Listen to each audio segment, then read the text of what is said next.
अऊज़ु बिल्लाहि मिनश्शैतानिर्रजीम बिस्मिल्लाहिर्रहमानिर्रहीम अस्सलातु वस्सलामु अलैका या रसूलल्लाह या रहमतल लिल आलमीन या रऊफ़ो या रहीम अस्सलामु अलैकुम व रहमतुल्लाहि व बरकातुहू।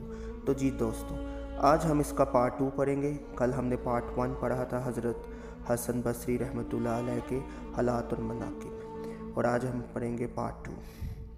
सबक आमोज़ जवाबात। एक मर्तबा लोगों ने सवाल किया कि आप अपने वास में कसीर लोगों के इज्तिमा से खुश होते हैं। फरमाया कि मैं तो उस वक़्त मसरूर होता हूँ जब कोई इश्क़ इलाही में दिल जला आ जाता है।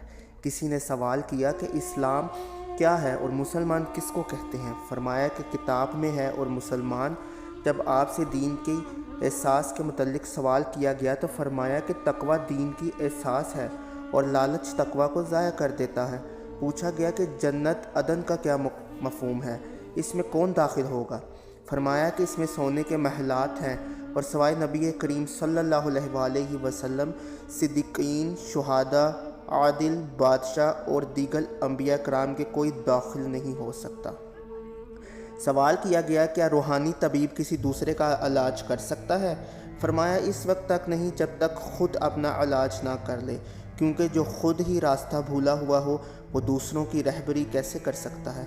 फरमाया कि मेरा वाज सुनते रहो, तुम्हें फ़ायदा पहुँचेगा, लेकिन मेरी बेअमली तुम्हारे लिए ज़र रसा नहीं। लोगों ने अर्ज़ किया कि हमारे क़ुलूब तो सोए हुए हैं, इन पर आपका वाज क्या असरअंदाज होगा। फरमाया कि ख्वाब दीदा क़ुलूब को तो बेदार किया जा सकता है, अलबत्ता मुर्दा दिलों की बेदारी मुमकिन नहीं। लोगों ने अर्ज़ किया कि बास जमातों के अक़वाल हमारे क़ुलूब में खौफ व खैशियत पैदा कर देते हैं। फरमाया कि तुम दुनिया में डरने वालों ही की सोबत इख्तियार करो ताकि रोज़े हशर रहमत खुदाबंदी तुमसे करीब तर हो। लोगों ने अर्ज़ किया कि बाज़ हज़रात आपका वाज महज इसलिए याद करते हैं कि एतराज़ कर सकें। फरमाया कि मैं सिर्फ़ क़ुर्बे इलाही और जन्नत का ख्वाहिशमंद रहता हूँ, क्योंकि नुक्ता चीनियों से तो अल्लाह ताला की ज़ात भी मबरा नहीं, इसीलिए मैं लोगों से हरगिज़ ये तवक्का नहीं रखता कि मुझे बुरा भला ना कहेंगे। अर्ज़ किया गया कि बाज़ अफराद का ये ख़्याल है कि दूसरों को नसीहत इसी वक्त करनी चाहिए जब ख़ुद भी बुराइयों से पाक हो जाएं। फरमाया कि इब्लीस तो यही चाहता है कि उम्र नवाही का सदेबाब किया जाए। लोगों ने पूछा कि क्या मुसलमान को बुग़्ज़ और हसद करना जायज़ है। फरमाया कि बरादरान यूसुफ़ का वाक़या क्या तुम्हारे इल्म में नहीं कि बाज़ हसद की वजह से ही इन्हें क्या क्या नुकसान पहुँचा। बुग़्ज़ और हसद की वजह से ही इन्हें क्या क्या नुकसान पहुँचा। अलबत्ता अगर हसद में रंज गम का पहलू हो तो कोई हर्ज नहीं। रियाकारी बाइस हलाकत है। आपके एक इरादतमंद की ये कैफियत थी कि आयात कुरानी सुनकर बेहोश हो जाता था। आपने फरमाया कि अपने फ़ेल में इस अमर को मलहूज़ रखा करो कि आवाज़ ना निकलने पाए, क्योंकि आवाज़ निकलने से रियाकारी महसूस होने लगती है, जो इंसान के लिए बाइस हलाकत है। और अगर किसी पर हाल तारी ना हो बल्कि वो कसदन तारी कर ले और कोई नसीहत भी इस पर कारगर ना हो तो वो गुनाहगार है, और जो शख्स कसदन रोता है इसका रोना शैतान का रोना है। बेबाक मर्द खुदा।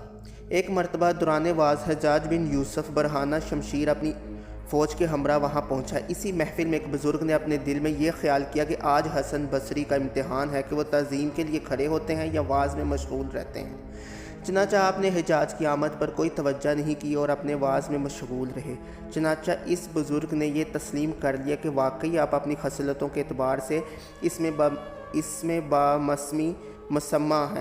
बामसम्मा है, क्योंकि अहकाम खुदाबंदी बयान करते वक्त आप किसी की परवाह नहीं करते थे। इख्तिताम व वास के बाद हज्जाज ने दस्ते बोसी करते हुए लोगों से कहा कि अगर तुम मर्द खुदा से मिलना चाहते हो तो हसन को देख लो। फिर बाज़ लोगों ने इंतकाल के बाद हिजाज को ख्वाब में देखा कि मैदान हशर में किसी की तलाश में है, और जब इससे पूछा गया कि किसकी जुस्तजू में हो तो कहने लगा कि मैं इस जलवा खुदाबंदी का मुतलाशी हूँ जिसको मुहद्दीन तलाश किया करते हैं। लोग कहते हैं कि وقت مرگ حجاج کی زبان پر کلمات تھے کہ اللہ تو غفار ہے اور تجھ سے برتر کوئی دوسرا نہیں، لہٰذا اپنی غفاری ایک کم حوصلہ مشت خاک پر بھی ظاہر کر کے اپنے فضل سے میری مغفرت فرما دیں، کیونکہ پورا عالم یہی کہتا ہے کہ اس کی بخشش ہرگز نہیں ہو سکتی اور یہ عذاب میں گرفتار رہے گا، لیکن اگر تو نے مجھے بخش دیا تو سب کو معلوم ہو جائے گا یقیناً تیری شان اللہ تعالیٰ جس کا ارادہ کرتے ہیں وہ کرتے ہیں۔